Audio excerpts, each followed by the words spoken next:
Hey everybody, this is Mike and you're watching Real Black Podcast, and we haven't done one of these in a while, and I apologize to all the great people who've sent me stuff to review. It's just I've been a little under the weather. It's been a long time for me to get to watch these things. I wanted to give everything a fair shake. Laws of Gravity, a really great independent film, gritty New York independent film from the 1992, and it's produced by Larry Meistrich, who is part of the shooting gallery team, along with, I think, Ted Hope and Christine Vachon. It's a gritty independent film. It made a strong impression on me when I first saw it because it was shot in Super 16, and that was a big deal back then, to shoot things on Super 16 and then blow them up to 35 and get theatrical release. You know, now everything's shot on video, and pretty much everything is projected in video. So what's really cool about this movie are the performances. It's very reminiscent of Mean Streets, Scorsese's breakthrough film. This is Nick Gomez's debut feature. He would go on to direct a movie called New Jersey Drive.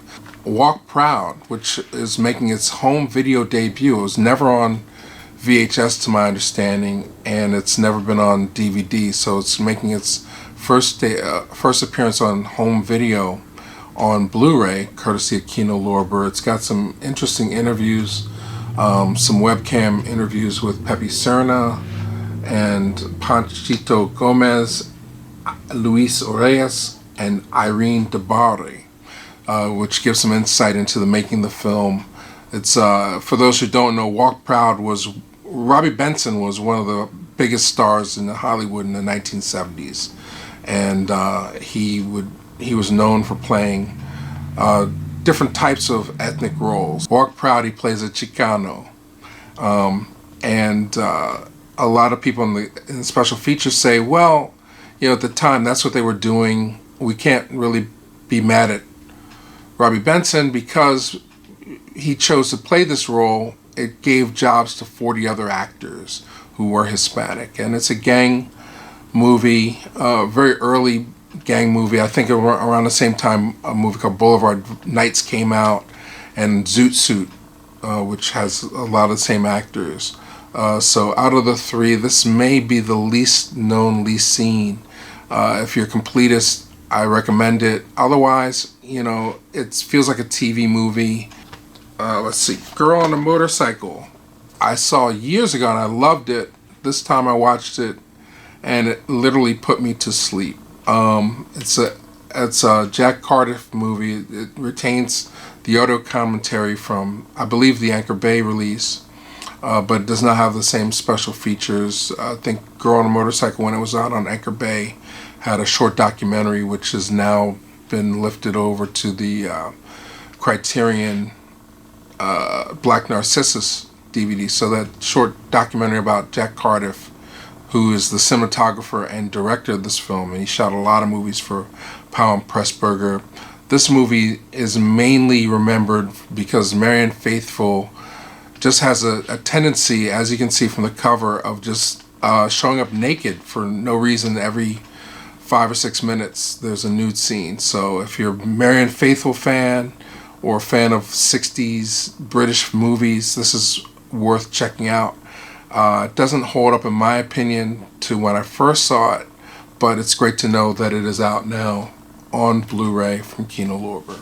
Loudmouth, which is the biography, documentary biopic on the Reverend Al Sharpton, and it's really good. I watched it this morning, and it really puts in perspective a lot of the social injustice, racial injustices that have been going on, particularly in New York, you know, from the late 80s until now, and the role that Reverend Al has played in terms of raising more awareness about it, trying to get justice for the victims, so on and so forth. I'm a big Reverend Al fan. I follow him on Instagram. It was great to get some insight, and there's lots and lots of archival footage. I think if anything, this movie suffers because there's just so much video footage of Reverend Al leading marches and appearing on talk shows that they really don't don't have there's so much material that they don't know what to do with it. It goes on and on and on, the amount of footage that shows up, which is not a bad problem to have if you're documentary filmmaking. But I think this is a solid flick. It's worth checking out. Produced by John Legend. Loudmouth is what it's called. What's streaming on Peacock is this one, Lowndes County. It's really good. It just talks about how in the mid 1960s, like 1965, Lowndes County, Alabama, which was next door to Montgomery, Alabama, had no black people registered to vote, and how they went through the process of self-empowering. They, like, literally, Martin Luther King showed up at Lowndes County and said, can't do nothing for you, man. This one's too heavy, you know, because they were literally killing people who tried to vote back then. And how they self-organized and created their own political party, which became known by the Black Panther symbol. It's different from the Black Panther Party, and they make the differentiation in this movie. But so there's two different things: the Black Panther Party in the South and the Black Panther Party in the Bay Area. So this is about the birth of the Black Panther Party in Lowndes County, Alabama, and it talks a lot of surviving marchers and protesters and people that would go on to get political power in the late 60s and early 70s as a result of this. Black Archives is a new book that came out on Valentine's Day. It's from the same people that have the Black Archives Instagram page, and it's got tons of photos, and it talks primarily about the preservation of black images, which is what the website is about. Now, I'm not sure, it seems to me my biggest frustration and disappointment with the book is that the majority of the photos come from the author's collection, which is, my understanding is different on the Instagram page. The Instagram page curates photos from a lot of different families, personal photography. But this, for whatever reasons, I don't know if it's rights or if they are more intimate with the subject matter, but the majority of the photos in this book come from the author's collection as opposed to curated content. So that is that was my take on it. Now, I mean, not to say the photos aren't dope, but I would have liked a more well-rounded curation. This is a must-have if you are a blaxploitation completist.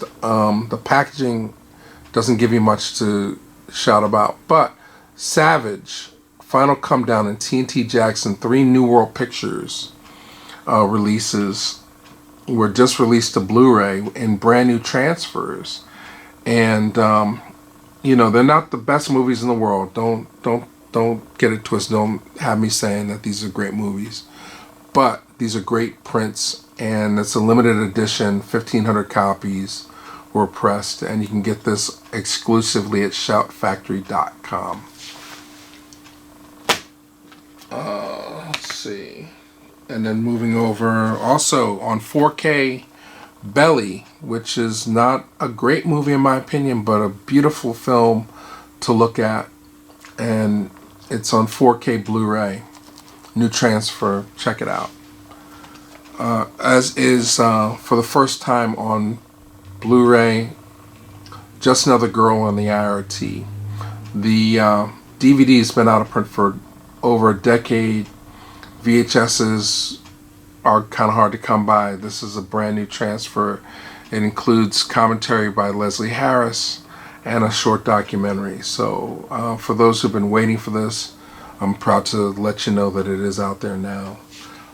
Also from Fox Lorber, they didn't send it to me, but That Man Bolt is another blaxploitation movie that's made it to Blu-ray finally.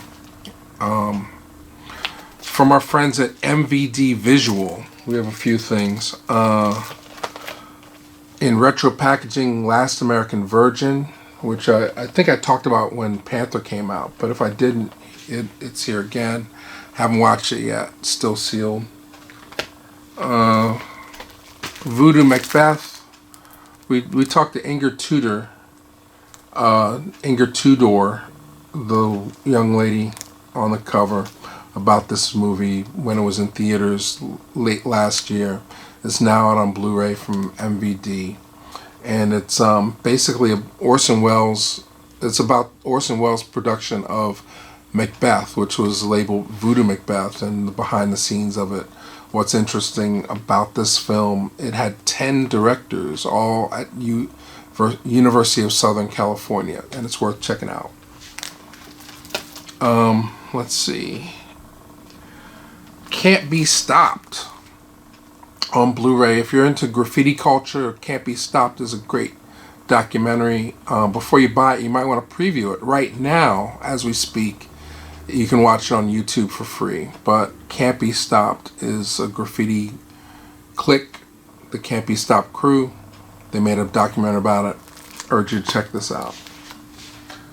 And last but not least, from our friends at 88 Films, we got 2 Jackie Chan movies. I hope they keep sending these to me because I love the packaging and I love Jackie Chan. There's sort of a Jackie Chan renaissance of sorts happening lately, where a lot of labels have been releasing Golden Harvest titles on Blu-ray. But Dragons Forever is Sammo Hung and Jackie Chan, and Police Story 3, which is also known as Super Cop in the United States, have come out, and they all come with little books, posters, and all kinds of ephemera. So real quick, here's the Super Cop packaging outside of this. I believe these are limited editions, so they have lobby cards packed in there along with the disc and a booklet.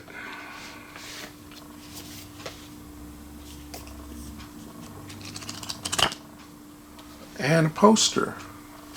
And you can get that out at Amazon, directed by Stanley Ty, and tons of extra features, including alternate edits of the film.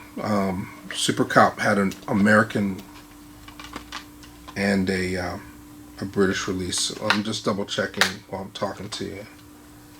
There's a Hong Kong cut, and then there's the international US cut on the Super Cop. So that's about it. Thanks for hanging out, and we'll see you soon. Thanks to all the labels who sent stuff. Happy to review or talk about more. And if there's anything that you've seen or you want to leave comments in the description, please do. See you soon. Thanks.